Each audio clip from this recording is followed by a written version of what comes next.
Vamos discutir agora as perspectivas na tomada de decisão. Basicamente eu tenho 6. Eficiência, qualidade, foco no consumidor, concorrência, flexibilidade e inovação. Então a partir de agora a gente vai pensar em perspectivas que levam a critérios que vão ser utilizados para analisar as alternativas que eu levantei durante o meu processo decisório. Cada uma dessas perspectivas vai dar uma visão para o gestor. E qual delas é melhor? Na verdade, não existe a melhor.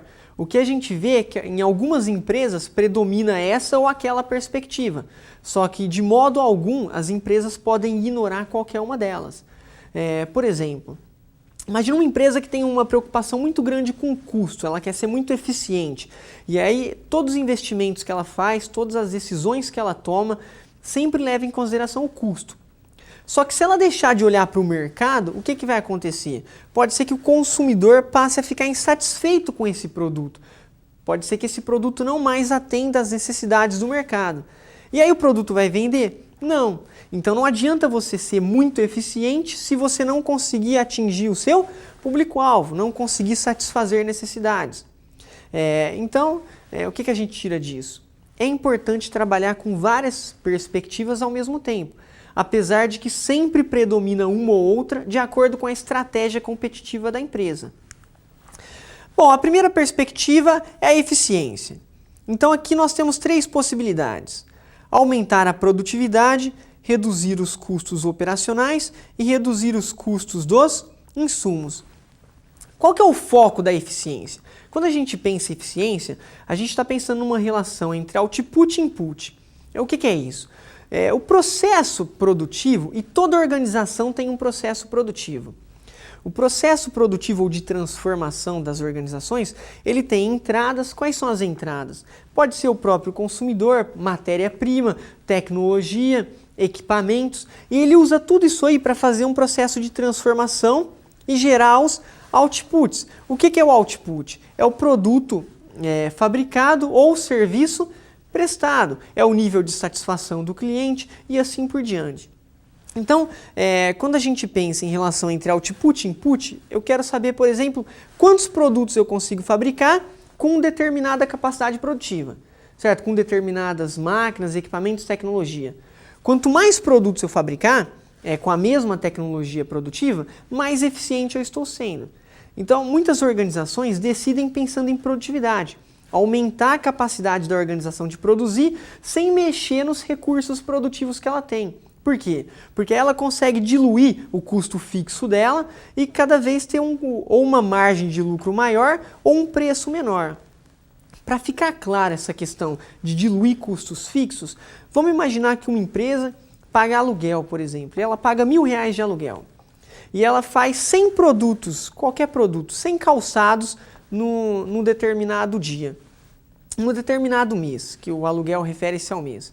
Se ela fez 100 calçados e ela paga R$1.000 de aluguel, se eu for dividir esse aluguel para cada calçado, cada um deles vai ter que custar no mínimo R$10. Isso se eu não tiver lucro nenhum e considerando só o custo com aluguel. Se ao invés de 100, essa empresa produzir 1.000 calçados, esses R$1.000 de aluguel dividido por 1.000 calçados vão representar R$1 por calçado. Na situação 1, eu era pouco eficiente. Então, quanto custava para mim só de aluguel por calçado? R$10. E agora que eu me tornei mais eficiente? Agora custa 1. Se eu tenho um custo menor, o que eu ganho? Primeiro, eu posso trabalhar com um preço menor, um preço mais competitivo. Segundo ponto, eu posso não diminuir o meu preço. O que vai acontecer? Eu vou trabalhar com uma margem de lucro maior. Então, de qualquer forma, eu ganho quando eu sou eficiente. Seja reduzindo meus preços, me tornando mais competitivo nesse ponto, seja trabalhando com uma margem de lucro maior. E aí eu tenho mais capacidade de investir em competências-chave para que a organização mantenha-se com vantagem competitiva.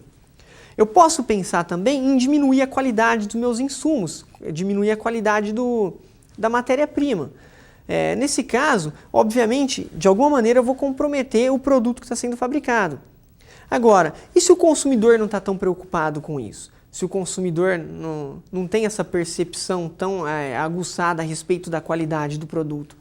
Então eu posso diminuir a qualidade do meu insumo sem comprometer aí as minhas vendas. Então a lógica é gastar menos. Quando eu penso em eficiência, eu penso em gastar menos ou melhorar a relação entre o que eu estou fabricando de produto ou serviço e o que eu estou usando para fabricar. Toda organização tem que ter essa perspectiva? Claro que tem, porque isso está diretamente relacionado à capacidade de investimento da empresa. A empresa que não olha para a eficiência, muitas vezes tem custos tão altos, que a margem de lucro que ela tem é baixa por produto vendido. E aí, consequentemente, ela tem dificuldade de investir em novas tecnologias produtivas. A segunda perspectiva é focada na qualidade. Aqui eu tenho algumas possibilidades. Reduzir a quantidade de defeitos, eliminar os desperdícios associados à ausência de qualidade e aumentar a padronização dos itens produzidos. Então, quando eu tomo decisões pensando em qualidade, basicamente eu estou pensando em garantir padronização dos meus produtos, porque o que é qualidade? Vamos pensar em um restaurante. Se você vai um dia e pede um prato e estava delicioso, na outra semana você pede o mesmo prato, o que seria qualidade? Que mantivesse o padrão. E aí esse prato que no outro dia você comeu estava muito gostoso, hoje não está mais, caiu a qualidade. Por quê? Não teve o padrão.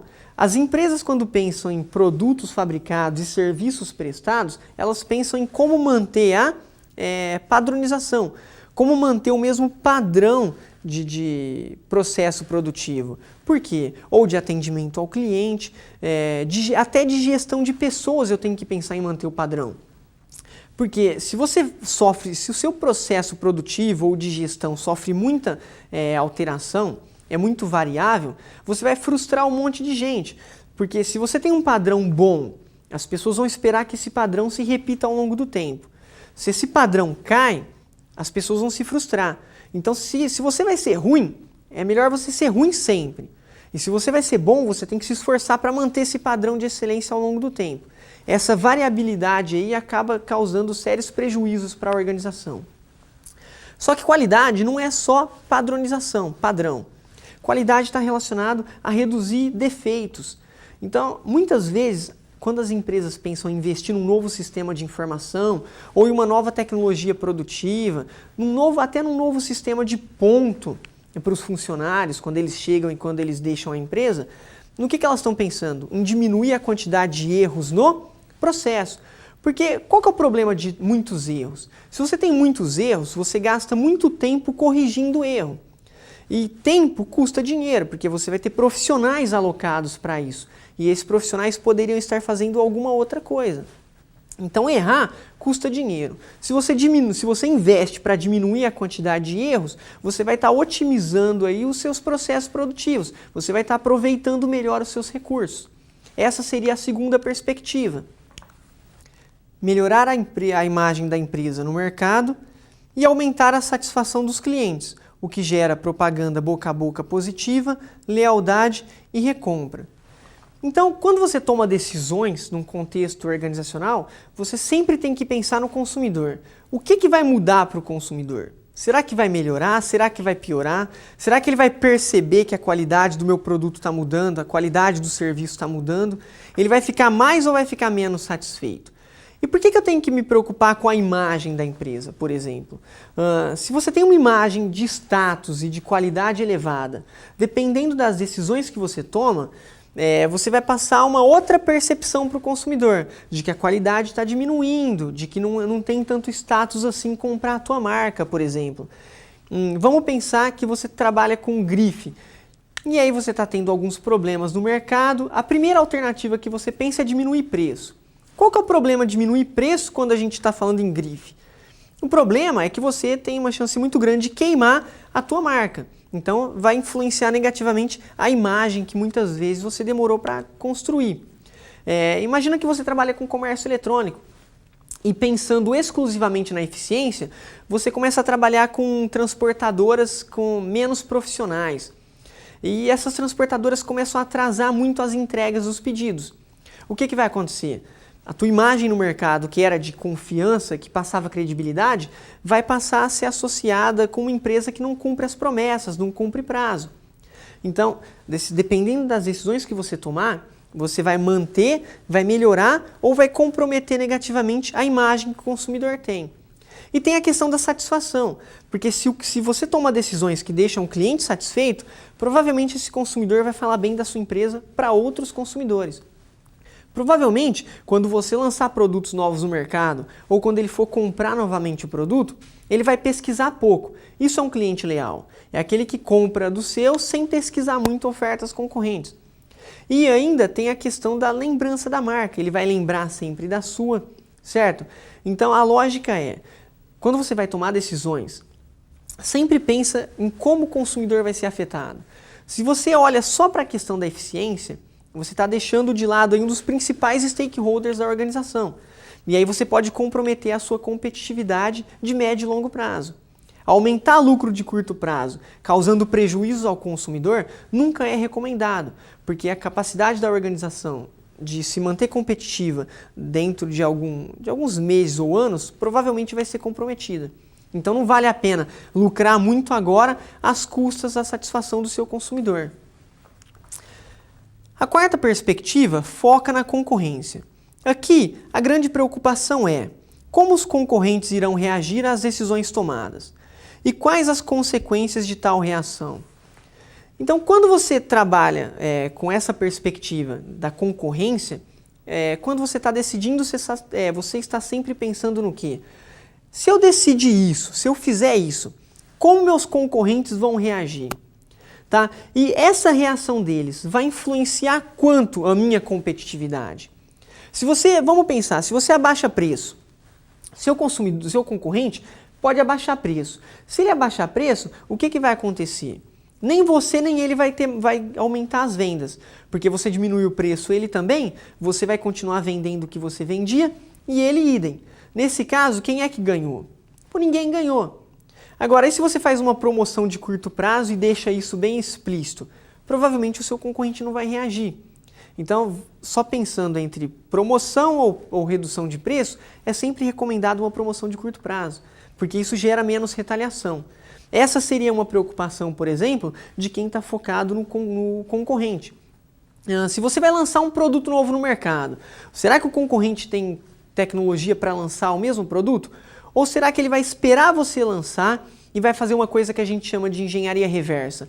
Ele compra o seu produto, desmonta o seu produto, melhora o seu produto e aí ele lança com um preço melhor do que o seu. Será que o concorrente vai fazer isso? Tá? E se ele fizer isso, o quanto vai impactar no meu retorno sobre o investimento? Que muitas vezes é mais alto do que a empresa que está fazendo engenharia reversa. Eu posso, em algum momento, deixar de considerar o meu concorrente? Claro que não.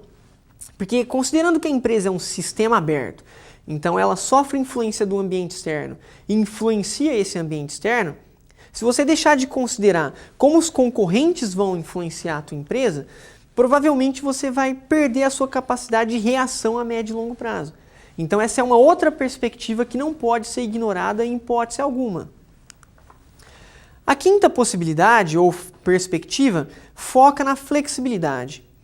Aqui a preocupação é aumentar a capacidade da organização de atender diferentes demandas ou melhorar a capacidade de resposta às necessidades individuais dos consumidores.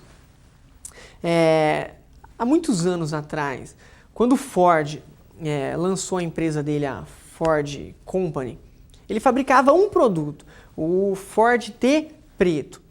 E aí ele tinha basicamente um lema: o consumidor pode ter o carro que ele quiser, desde que seja preto. Mas por que ele tinha essa possibilidade? Porque ele não tinha concorrência. A quantidade de carros fabricados por ele, pelo principal concorrente dele, ainda era menor do que o tamanho do mercado. Então, quando o mercado é maior do que a capacidade das empresas de produzir, você tem essa possibilidade de trabalhar com uma flexibilidade menor. Não precisa de atender necessidades específicas.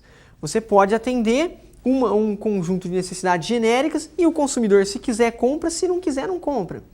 Agora, e hoje? Hoje, dificilmente a gente encontra um setor em que existe pouca competição. E como as empresas estão reagindo a essa grande competição?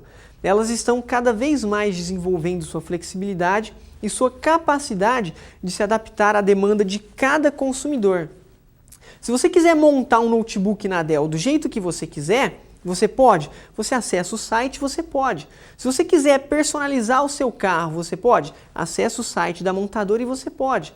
Agora, para que isso fosse possível, os gestores dessas empresas tiveram que tomar várias decisões referentes a garantir a flexibilidade dos processos produtivos, dos processos de atendimento ao cliente.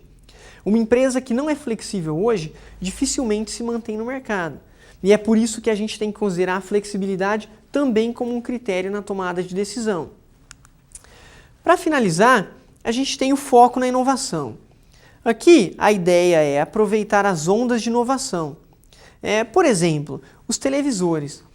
Então, considerando as diferentes ondas de inovação no setor, no segmento de televisores, a gente tem a tecnologia de LED, depois da tecnologia de LED já foi a 3D, agora a gente tem as Smart TVs. Então, cada tecnologia dessas foi uma onda de inovação. E o que as empresas têm que decidir? Elas têm que decidir se elas vão liderar essas ondas de inovação, então se elas vão investir pesadamente em pesquisa e desenvolvimento, quanto de orçamento elas vão despender para esse tipo de atividade, ou se elas simplesmente vão fazer engenharia reversa, e aí nesse caso elas esperam os concorrentes lançarem, ou se elas vão lançar tardiamente, depois que o produto já tiver sido barateado. Então eu tenho que decidir o quanto de inovação eu quero atrelado à competitividade da minha organização. Eu posso pensar em liderar os lançamentos de produtos no setor ou liderar as inovações de processos. Por exemplo, a Braskem é uma multinacional e, dentre outras coisas, ela fabrica polietileno.